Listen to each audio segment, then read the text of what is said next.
Hello all. Thank you for joining me in today's video. Today I want to cover a simple yet crucial concept that has to do with online security. And that's the importance of having a secure password. What I mean by a secure password is not using a weak password that's easy to guess. Hopefully at your work you have proper corporate policies in place and those policies are being enforced, so you're not able to choose a simple password like 123456 for example. But this will be more applicable to your personal activities, your personal online activities such as your online banking, like playing games maybe, email, Facebook, social media, etc., etc. It is very important to choose a unique password, and I will touch on the uniqueness of the passwords and its importance, of course.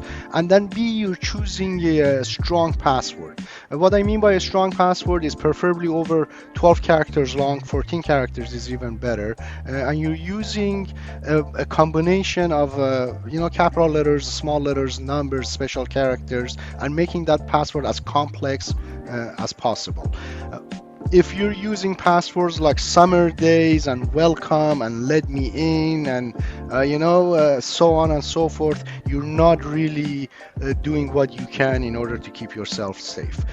Keep in mind that there are plenty of malicious actors out there that really have the luxury of time on their side, and this is all they do. They try to either guess, hack, phish, brute force their way into people's personal information, and that's really the ultimate goal of having a secure password. So when I say to have a unique password for every site, the reasoning behind that, of course, is so if one of the sites becomes compromised, if one of your accounts becomes compromised, rest of your passwords are not at risk. So it is best practice to use a different strong password for every site. But as you can imagine, that becomes very cumbersome. If you're trying to remember all those passwords, it's almost impossible. Of course, you don't want to be writing down your passwords or putting them in an Excel file either. That's just as bad almost as having a weak password. But the plan or the idea behind using a unique password is to use a password manager. There are many there are free password managers out there. The one I personally use, I'm not obviously affiliated to them, but it is free and it has benefited me. It's LastPass. These tools are typically cloud-based, so once you log into the tool, you have all your passwords available to you, regardless of the computer you log into, and the passwords are encrypted and salted and saved in the cloud in a way that presumably is secure. Of course, no one can guarantee that the password manager tool wouldn't be compromised itself, but typically they take mitigating actions and have some rail guards in place to prevent that sort of compromise.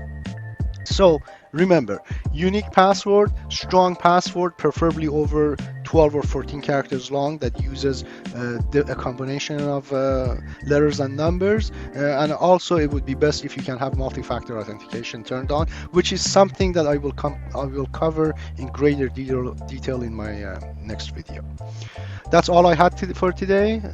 Again, thank you for joining me, and if you enjoy this type of content and if you benefit from having a security discussion, please go ahead and hit that subscribe button and leave a comment below as well, so I know you subscribed and I can engage you and perhaps answer some questions you might have, or talk some security.